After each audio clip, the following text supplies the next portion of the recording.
So then Krishna pretends he's God. He's like self-satisfied, Atmaram and Aptakam. No desire to fulfill and completely blissful and satisfied within himself. God doesn't need to eat. God doesn't need to sleep or do anything. He's self-sufficient. But Krishna's crying, Mata! So then she sends Rohini to bring Makana mystery, which we described some days ago. And Krishna eats with a passion. Or Krishna wakes up in the morning and Mother Yashoda is churning yogurt into butter. And Krishna says, stop. He holds on to the churning rod. I'm hungry. I want some butter now. Taza makan, fresh butter. Oh, Lala, just wait a few minutes, almost finished. No. And then Krishna throws a stone at the pot.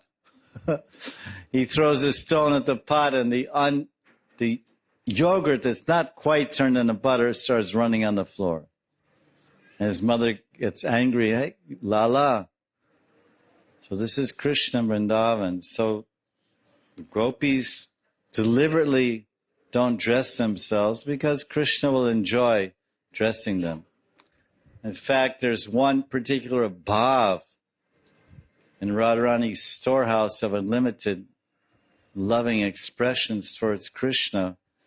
And although she has unlimited qualities, Srimati Radharani, like Krishna, but she has one quality which is her main quality. This is her Swadhina Bhratrika Bhav. This feeling, this mood that I order Krishna, I control Krishna. Swadhina Bhratrika.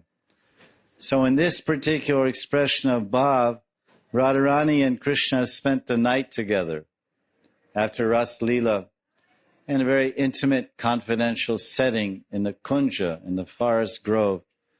And in the morning, Radharani takes a domineering mood, she takes a controlling mood, and she says, listen, Krishna, my hair is disarrayed, and my clothing is all topsy-turvy and scattered here and there. You should dress me properly. You should redress me and decorate my hair nicely, as I was when I met you in the beginning of the evening. Then Krishna, of course, he submits, dasosmi, happily so. Then he very attentively and carefully brushes Radharani's long black hair. Then he very carefully and attentively makes her beni, braids her hair, as if he's the most humble and dedicated servant, which she feels and which she is. So this is one reason. These are particular gopis being mentioned here. If you read it, it just says, and some gopis were like this, they dressed halfway. The Acharyas, Sridhar Swami says that it's not any group of gopis, it's Krishna's special gopis, his nearest and dearest ones.